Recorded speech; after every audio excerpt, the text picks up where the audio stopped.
It's as important as any test I'm going to order. It's as important as any pill I'm going to prescribe. It's a very different relationship that I have now with my patients than my dad was a cardiologist in the 70s in New York. That relationship was a sort of authoritarian, top-down, you have hypertension, here's the diuretic you're going to take until I see you again. That was the relationship, which worked fine at the time.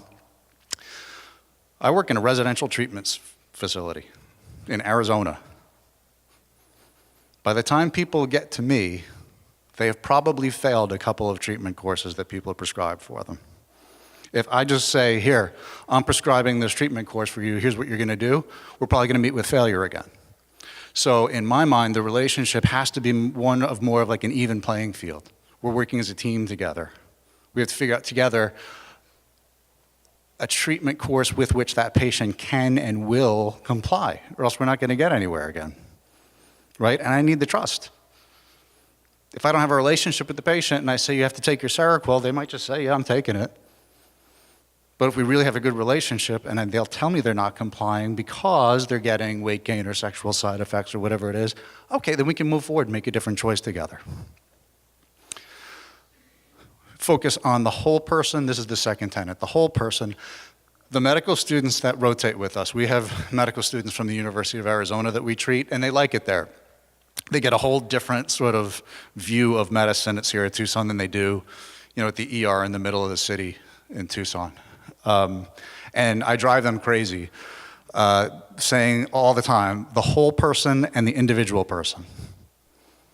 Because there's no cookie cutter model to what we're doing. I tell them that all the time. I say, if I come in the morning and there were 5 people that were admitted overnight, and all 5 of them have the same Axis 1 diagnosis, there better be 5 different treatment plans in those charts, or everyone's getting sent back to their room to write them up again. And they know that. And they say, Dr. Genovese, we know it's a whole person. You don't have to tell us that. So it's really easy to forget that. And they say, no, it's not. We know it's a person. I say, you know what? I forgot it. When I was a medical student, I wanted to be a cardiologist like my dad. My experience of cardiology when I was with him in the 70s, he would take my brother and I to the hospital like on rounds to see the patients. We had to put on our little blue blazers and we would go and he would sit on the bed with the patient and he would watch some of the football game with them and he would talk to them and then he would listen to their chest and do his exam. I thought, that's cool. That's totally what I want to do. I got to medical school. I was a third-year medical student. I told my resident, I want to do cardiology. He's like, oh, yeah, okay. Let's put you on the cardiology service. A lot had changed either between 1970 and 1990-something, and also you get exposed to a lot more as a medical student than you do as a 7-year-old. So when you're on the cardiology service, I mean, you have to get to the hospital by 4 o'clock to round on all the patients before the official rounds start at 6 o'clock, because you better know everything that happened overnight. So you have to know what everybody's wedge pressure is, and if you had to add a drip, or if there was a swan that was floated, or anything. So you're racing around to see all your patients before you round with your resident, because then you're gonna have to round with the attending, and if you, God forbid, get a question wrong, it's going to be a disaster.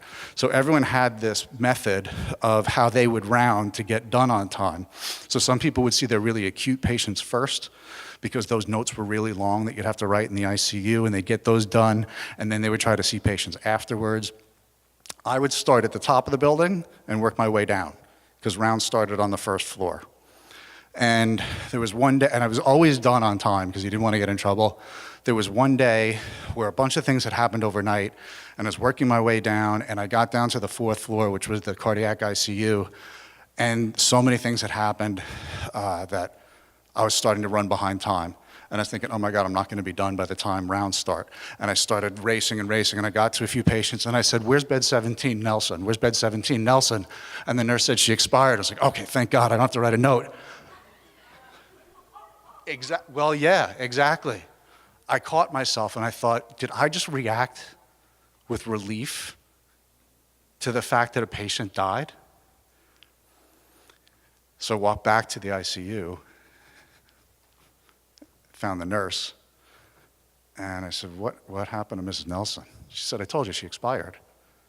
And then she looked up and she saw medical student, because it either says medical student, resident, or attending. And she said, listen, this happens. We called the family, we did everything we can. Go finish your rounds. So I didn't finish on time that day. Took my time. When rounds started, I wasn't ready for everything. The resident didn't yell at me because I'd been a good medical student up until that time, but he said, be in my office right after rounds. And he said, what happened? So I told him that story I just told you. And he said, Dr. Genovese, are you sure you want to be a cardiologist? I said, no, sir, I'm pretty sure I don't. But I tell these guys, because the students we're teaching, they're not all going into psychiatry. It's their second year. They haven't decided yet. No matter what field you're in, I tell them, you have a huge privilege and responsibility to make an impact on people's lives. So you damn well better remember that you're dealing with the whole person the whole time you're practicing. Integrative medicine should be informed by evidence. I love double-blind, placebo-controlled trials. I have a lot of respect for the experience of my colleagues, and if I've gone through all the algorithms that the papers dictate, sometimes I have to rely on people who've been practicing longer than I have to tell me what to do. But we like it to be steeped in evidence. So we like to be able to tell a patient, or the person that referred that patient to us, yeah, we have some papers to back this up. There's a science to it. We use every modality that's appropriate. That's the fourth tenet. So we have patients that may be getting, if they have pain and trauma and depression, they may be getting acupuncture. They may go from acupuncture to therapy, and then they go to get a session of TMS. Because everything's on the table, every modality that might be appropriate. And the last tenet is that we address physical, emotional, and spiritual aspects of life. To me, I think implicit in that is cultural. Because if we fail to take into account the cultural lens through which our patients view life, we're not going to be able to help them. Because you think about all the things we're talking about, particularly in psychiatry, we're talking about end-of-life decisions and parenting and child rearing and sexual health and just medication in general. People are coming from all over the world. They might not have been involved in treatment or talking about mood disorders. So we have to keep in mind where they're coming from and meet the patient where they're at a lot of the time. I put this up here because just 2 weeks ago, I was talking to one of the medical students, and I said, hey, listen, I want you to go and I want you to work with the somatic experiencing therapist today. And she said, oh, you know what, Dr. Genovese, I'm really more interested in things that affect people biologically. What? And she said, and she started to step back because she could tell she was on the wrong path. I said, you don't think that therapy affects biological change? And she said, no. Yes. And I said, have you ever heard of epigenetic change? Do you know that the cells only express about 10% of what their gene potential is? And through therapy, that there's a ton of evidence that cognitive behavioral therapy effectuates significant epigenetic change, and we can look at the methylation patterns of patients who have been through CBT and see what's changed? She said, no. I said, go back and study and then go follow the somatic experiencing therapist around. So the thing is, here's the cool thing about integrative medicine and keeping all this in mind. We've always known we have the same goal, which is healing. It's just that we're finding out now that we're kind of going about it in more similar ways than we thought. We're all helping the patient heal through these connections, through these synaptic connections that are influenced by genes but not determined by genes. They're influenced in large part by our behavior as treaters. Now, I also talk to the students all the time, and I was telling Jen about, because she was asking me, these patients are all on a lot of medication that doesn't seem to be working. Well, we need to be informed when we're prescribing medication. Now, we talk about genetics, and we do know that genetics informs how people respond to medication, right? But that's something we hadn't really taken into account. It was kind of a guessing game in psychiatry for a long time. It's like, well, try this and see if it works, try that. Now, every patient that I see, we do something called pharmacogenomic testing.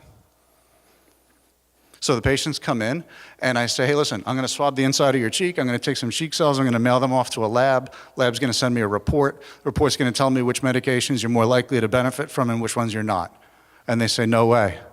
And I say, why? So let's get to it. And we do it. And I get this list. And it's not determinative, and it's not a silver bullet, but it does help. Because there are a lot of medications that are metabolized through one pathway in your liver, and there are others that are metabolized through different pathways. So I've had patients who can't metabolize at something called 2D6. So they didn't benefit from Prozac, and they didn't benefit from Paxil, because that's the pathway they go through. But I say, hey, look, you can metabolize at 2C19. Let's try Lexapro. And then it works.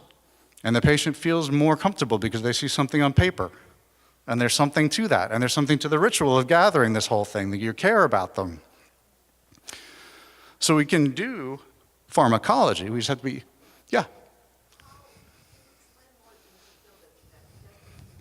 Absolutely, sure. The genetic testing, to me, it's fascinating. If I see people starting to fall asleep, I will change topics.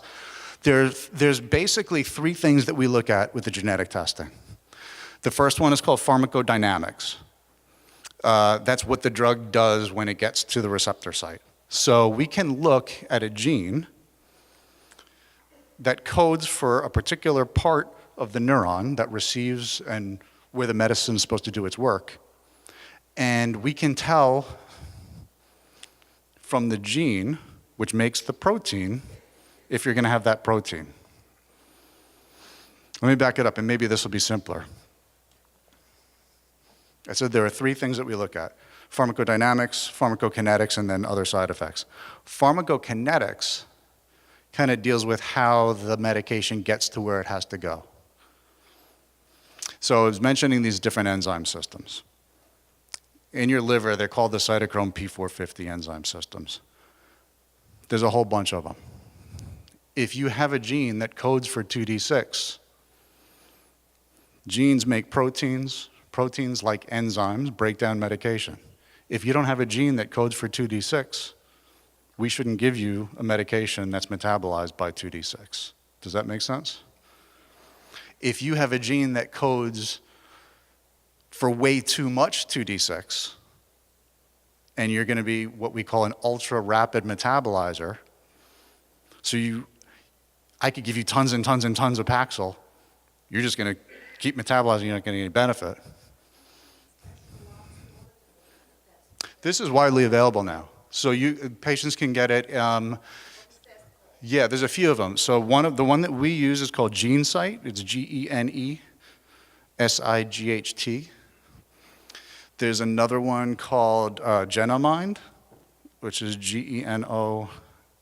And to tell you the truth, those are the two that are most well known. Now that people are becoming aware of this, more and more labs are getting involved. So what you can do is you can find any provider in your community. Any doctor can order this. Any psychiatrist. You know what? That's a good question. You can, if you I'm going to give you my email at the end of this. I can put you in touch with somebody, and I'll find out how that works for you. I know all psychiatrists can. I think what they're waiting for, it's like one of those weird insurance things, because my wife's in family practice, and she wasn't allowed to do it because they can't code for psychiatric disorders. Like, people come in with anxiety, she's going to treat them, but she has to code it as palpitations, because that's the way medicine works these days. Anyway, I'll find out more for you about that. Yeah. So the one that we have has had 6 clinical trials that have purported to show its efficacy. Clinically, it's been really helpful. It's been helpful trying to predict what's going to work for a patient. It's also been helpful to validate a patient who's had several medical trials that haven't worked out, and the prototypical story would be, like the 4 adult children bring their mom in, and they say, you know what, she just won't stick with the medication. We keep telling her she has to take it, and she won't take it. And she's saying to me, Mike, I get nauseous, I get tired. And then we do the test, and it turns out every medication she's tried has been one that she's been genetically predisposed not to tolerate. So it's helpful in those regards. The other regard where it's really helpful is there are some medications that we use in psychiatry a lot for mood stabilization, like Tegretol. And they can be really great, but they can have these reactions, these cutaneous reactions, the worst of which can be Stevens-Johnson syndrome. And there are certain antigens. There's a human leukocyte antigen that we can test for. And if you have certain ones, you're more predisposed to that rash. So it's phenomenal. So we do it with everybody now. And it goes back to this point about integrative medicine. No cookie cutter bottle, individual patient, the whole person and the individual person. Just because Prozac worked for their sister doesn't mean it's going to work for them. So the other thing about informed pharmacology brings this back together about, therapy works epigenetically. We know cognitive behavioral therapy works. We also know now DBT. There's a bunch of evidence that they're gathering for that can change your genome. And we talk about it in medicine. They're already using epigenetic treatment in medicine. They're already doing it in oncology. And if you had a hematologist-oncologist up here, they would be thrilled to tell you about this. This is a slide showing a patient with myelodysplastic syndrome. It's a bone marrow cancer where white blood cells and red blood cells and platelets replicate out of control. And it used to be a death sentence. People would die of stroke or heart attack. They tried to treat it with chemotherapy. Chemotherapy, if you've never known that someone's been on it, it's a really harsh treatment. You're killing the bad cells. You're also killing the good cells. And some patients just can't tolerate chemotherapy. There's a medicine already in oncology they're using called decitabine that doesn't work by traditional chemotherapeutic routes. What it does is it turns on a protective gene. It turns on a gene that says to the cells, hey, listen, guys, we don't need you replicating this way. Calm it down, basically. And patients don't experience the same traditional chemotherapeutic side effects.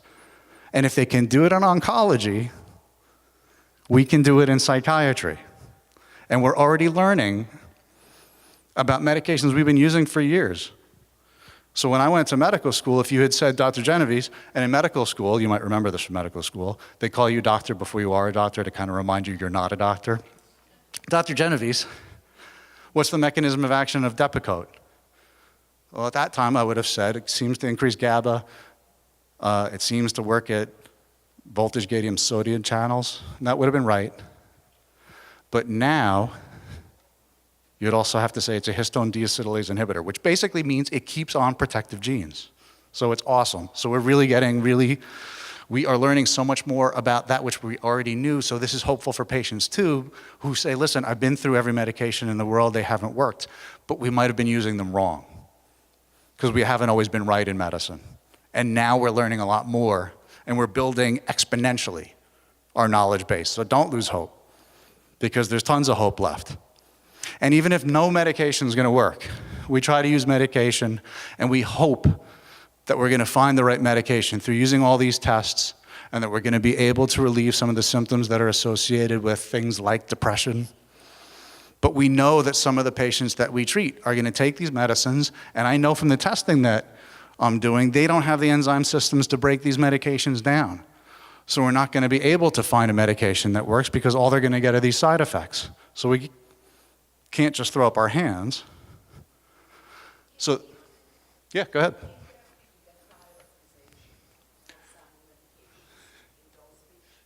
Yeah, the question is, can you use it to get prior authorization? I have. That's a very good question. Mm-hmm. Yes, because now, it's an interesting, I remember talking to my dad after he had retired, and I said, I was on the phone doing a prior authorization for someone. He said, what's a prior authorization? Well, that's a whole different thing. So now, sometimes we can't get medicines to work. Lisa Jane alluded to this before, transcranial magnetic stimulation. Right, here we go. So this is why I was telling you before, it's important to recall that the brain is an electrochemical organ. The brain, like the heart's an electrochemical organ. And if someone's an AFib, we shock them to make the heart go back into the rhythm. And the brain's got a rhythm. And parts of your brain are supposed to operate at a certain frequency. So for example, in depression, We know from all sorts of scanning that we do that the dorsolateral prefrontal cortex is pretty universally hypoactive in depression. And it turns out that you're supposed to operate at about 7 hertz. So if we have a patient and they're depressed, we know that that brain is hypoactive. What we can do is we can take an MRI strength magnet, apply it directly to that part of the skull that covers that part of the brain. The computer turns this really, really powerful magnet on and off 10 times per second, which is really rapidly. When you oscillate a magnet that powerful, that rapidly, it induces an electromagnetic field. That electromagnetic field permeates the skull, the cortex. It depolarizes the neurons through these connections that I've been telling you about. It depolarizes the neurons not just in the front part of the brain, but the deep limbic structures. And with repeated administration, it's been shown to relieve symptoms of depression and anxiety. Now, it's been approved by the FDA for depression already. If you Google TMS and then put anything else after it, you're going to see that there are tons and tons of studies. And we're using it in the treatment of addiction. We're using it in the treatment of anxiety. We're using it for pain, all sorts of things. And one of the beauties of TMS is you don't have the side effects that you do with the medications. Because they, unfortunately, that's the reality of life. Patients will come to me, and it's not that they don't want to comply, but they say, Mike, I am so nauseous with this medication that you're giving to me. Or I'm so tired. Or it's completely killed my libido. If you're treating the brain directly, like this is what you're trying to do with the medicine, but it can't get there, you can do it directly with an electromagnetic field. Yeah. Very little. The big concern was that it was going to be seizure because you're activating the part of the brain. But what you're actually avoiding the motor cortex and you're going over a different part of the brain. So it turns out the rate of seizure is lower than it is with like Wellbutrin. There's some patients who complain about a little bit of a headache the day of and the day after. The first session or two tends to abate after the first couple of days. 37 minutes right now. They're working on shortening that. So the protocol for major depressive disorder that's been approved by the FDA is 5 days a week for 4 to 6 weeks, 37 minutes a day. It's available as an outpatient, so you don't have to come. Yes, you had a question, and you had your hand up first, I think. Yeah. It is now, yeah. So when I started doing it, it was not covered by insurance, and people had to pay out of pocket for it, which was a real drag, especially coming from the world of psychiatry because it's expensive. Yeah, it was like $12,000, but for me that was a lot. It's like $12,000. I was reading about this, I was following the studies, and the science was so captivating. I knew it was going to be helpful, and I wanted one. And I wanted to help patients with it. And I was trying to decide about it. I was online at Starbucks with a friend of mine. And this guy, Tom, he was a plastic surgeon. And I was telling him about this. And he's like, dude, that's awesome. You should totally get it. And I said, yeah, it's like $10,000. And he's like, Mike, I charge more than that for a nose job. And you're talking about a life-saving procedure? I was like, yeah, you know what, you're right. And so, yeah, but now Medicare covers it completely. And once Medicare went, a lot of the other places went. So a lot of insurances are covering it. Yeah. Oh, I'm sorry. That's a really good question because people will come to me and they've been told by one psychiatrist that they need ECT and they ask me if they could have TMS instead. The answer is no, generally. It depends. ECT is still, I think, the gold standard for really severe acute, like suicidal depression or psychotic depression, very severe states. In residential treatment, we're not treating people with mood disorders that are that severe or they don't belong in residential treatment. They should be on an inpatient unit, generally speaking. ECT, you can think of it as it kind of shuts your brain on and off, kind of like hitting the fuse box and everything comes back on and somehow it works. TMS is way more targeted. You don't need anesthesia for it, so people can drive to their outpatient provider's office, get it, and go back to work. but I would say that it is intended for a less acute patient population. No, there's no, you're not trying to induce a seizure. Yeah. Well, you know, it is interesting. One of the things that they were also worried about was memory or cognitive impairment, because with ECT, that was the most common complaint. So when Dr. Lissenby at Columbia did one of the initial studies with it, they did all sort of cognitive and memory tasks, and it turned out it enhanced cognition and memory, and my wife asked me if I would do it for myself after that, in light of those findings. But yeah, so cognition actually tends to improve. And there are some protocols they're using for things like attention with kids, because I've got kids, and if one of my kids needed to be treated and they said, do you want them on a stimulant or do you want to try this first? There's more hope that it'll work on mild cognitive impairment than dementia. Once they've gotten to dementia, they've kind of, yeah, and so we have to look at different routes of treatment for that. Mild cognitive impairment, it seems to be helpful.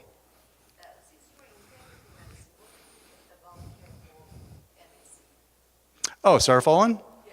Yeah, I think it's helpful. I think that you know, you need a certain amount of folate in the brain to make neurotransmitters, and some people lack the enzyme that turns folic acid into L-methylfolate. L-methylfolate, yes, exactly, MTHFR, and you can actually check that with the testing that we do. If you don't have the MTHFR gene, you can't convert folate into L-methylfolate. It's not going to get into your brain, and then you don't make enough serotonin and dopamine and that sort of thing.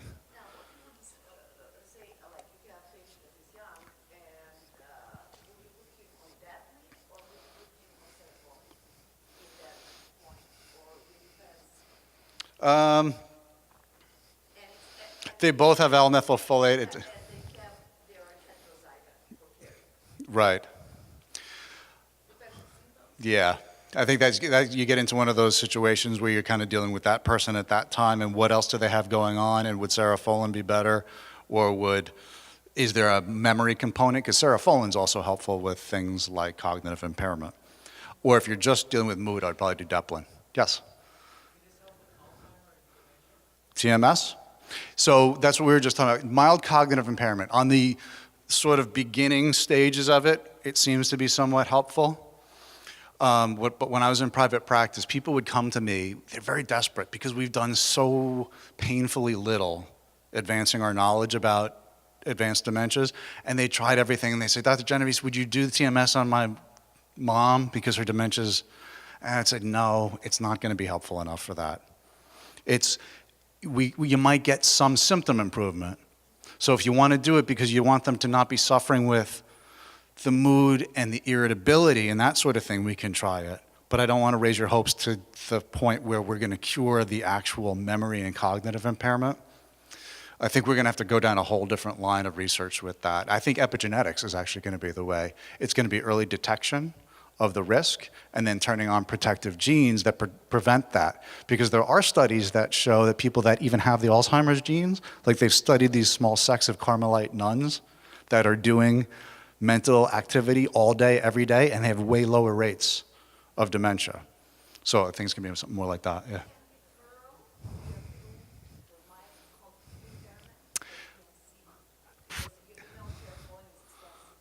Yeah, it can be, you can improve it. There's a big difference between you can refer it. There's a big the big difference between referring and insurance covering it, though. Yeah.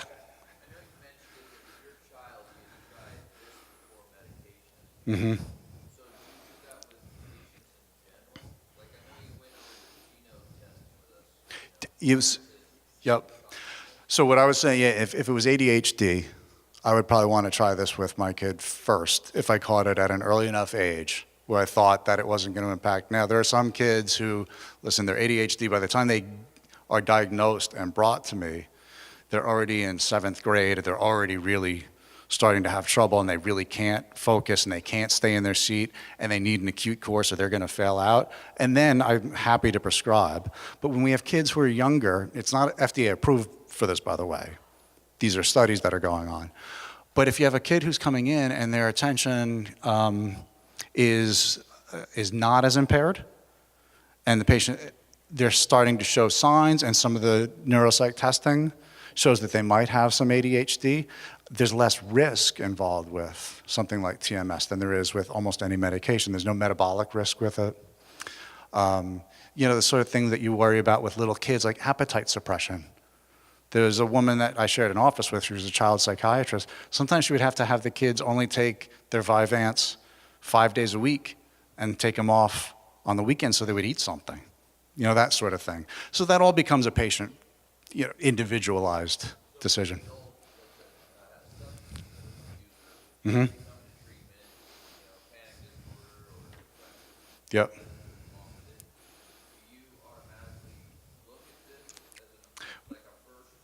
We automatically let them know this is one modality that's available to them. But you as the doctor don't automatically look at, like, I prefer to try this over the medication. Well, so they're both good questions. Can everyone hear the questions at the beginning? Okay, so what it would be is looking at all the different modalities that are available. That's one of the sort of luxuries I have. So I can tell them, hey, listen, so let's say you have panic disorder. What we can do is because panic disorder is one of those disorders too, I feel like people minimize it, like, oh, just shake it off. And people that have it tell me, like, Mike, I feel like I'm gonna die. So what I tell them is like, well, maybe what we can try to do, frequently here's the situation, let's try to get you off these high dose benzodiazepines, because their doses are going up and up and up and up and they're not getting any relief. Let's try to get you off of some of them. At the same time, I'll try to get you on like an SSRI, something that can help, and I can also give you a course of TMS. It's a different protocol than the depression protocol. With anxiety patients, it's actually their right side of the brain is hyperactive. So instead of doing 10 hertz over the left side, we use 3 hertz over the right side to kind of quiet it down. So we try to use a combination of all these things to bring down their anxiety. So it's not like a mutually exclusive thing. It can be all together. There. Yes?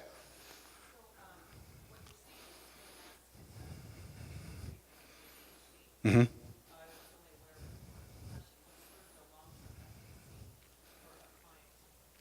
So that remains to be seen. The ADHD trials are being done now, and it's going to take a while, to really determine what the long-term benefits are.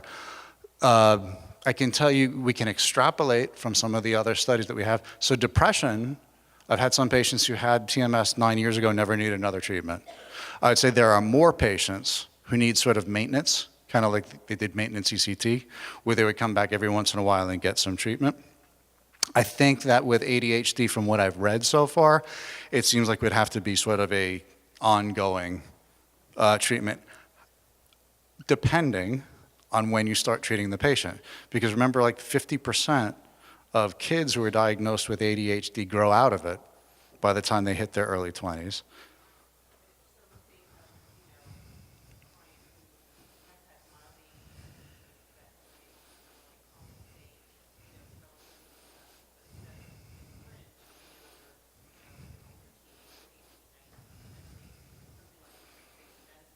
Yeah, if you did that sort of like risk-reward analysis, the risk is so low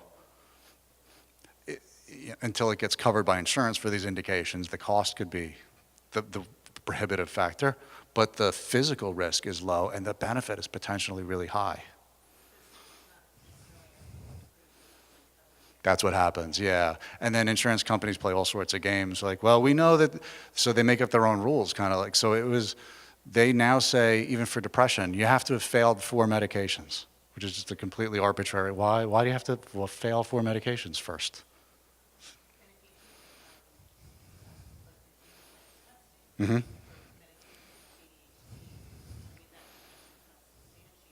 Yeah, we use the testing all the time to substantiate our case when we're, the whole insurance thing, it's like, kind of like, I always feel like, I spend a lot of time doing it because they made up the game, so I want to be better at it than them. So I throw all these tests at them until, this was when I was talking to my dad about it, and he said, what is a prior authorization? I said, well, it's when the insurance company doesn't want to pay for whatever I prescribe. And he said, Who at the insurance company? Their doctor? No, it's like some college kid reading from a script. Like that's what it is. But if you just keep throwing scientific information at them, sometimes they're like, all right, just fine, just do it, and they'll cover it. Yeah.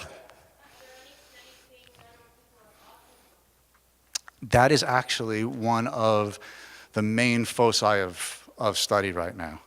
Is, patients that are, somewhere on the spectrum. There was an article that I read in the Pittsburgh Post-Gazette, I forget, but they had done it at the University of Pittsburgh, and this patient sort of came out of this shell that he had been in and said, oh my God, I have this whole range of emotions I didn't have before, and none of his doctors could believe it, and that sort of kicked off all of this research into patients on the spectrum. So it's really, really hopeful, and I tell parents that all the time. Now I tell them, listen, we haven't won the day yet. I'm not saying it's a cure, but they're studying it with this, and there's different kinds of TMS. We have one called Neuronetics, and it's sort of a very focused one. There's another one made by a company called Brainsway, which sort of purports to be able to go a little bit deeper and broader. So we're at the very beginning of these studies, but this goes to the point I was trying to make before. We're not there yet, but we're a lot better than we used to be. Yeah, yes. So with addiction, so remember how I was saying at the beginning and kind of all throughout this, everything's about these connections that you make? And that reward system and the risk system, the dopamine system, in the very primitive parts of the brain are connected to the dorsolateral prefrontal cortex or wherever you're going on. And those pathways are intimately involved. And when you talk about things like mood disorders and anxiety disorders, and you try to artificially separate them into like distinct entities, that one has nothing to do with the other, it quickly falls apart. And so a lot of my patients, their addiction is fueled by their post-traumatic stress symptoms, or it's fueled by their mood disorder. So we're treating that whole person with this. Yeah. So there are some studies with treating hypomania using low frequency to quiet it down. I wouldn't be, if you have a patient who comes in acutely manic, I'm saying you need to use a mood stabilizer to calm them down, and then you could use it augmentatively. Anything else? Okay. Because people are probably dying to get to dinner, so I don't want to keep everybody. So anyway, the other thing about integrative medicine and everything that I'm talking about, everything's about a team. Everything's about all of us working together. Working at an integrative facility, one of the pleasures has been I'm not the most important person as the doctor on the treatment team. Everybody, the patient, actually, I put first on purpose, because if the patient doesn't buy in, we've lost. If the patient's family doesn't buy in, the people who create that environment around them that's going to affect their genetic expression, we've lost. So we need them on board. And then all the therapists, all the nurses, all the TPS coordinator, the trainees, the residents, and the medical students, I tell them all the time, listen, you're here learning, but you got a big responsibility. You're viewed as an authority figure here. Take that seriously. Continuing care, the people that, they come to us for 30 days. And I tell patients that come to us, 30 days is a blip. It's nothing. It's time to recalibrate, reset. The real work that you're going to do is with your therapist when you leave here. We're just setting you up for that. So please keep that in mind as you go ahead. So we're not looking at patients as just as litany of pathologies. We're looking at a whole patient. So that's my email address. One of the great things about working where I work is I do get to come out and I get to talk to people about stuff like this. And every time I do, there are like 80 people in the room that know way more about one of the subjects that I talked about than I do. So I get to hear about that from people. So if you have any questions or you have anything that you want to add to what I've been doing, please feel free to contact me. Thank you very much.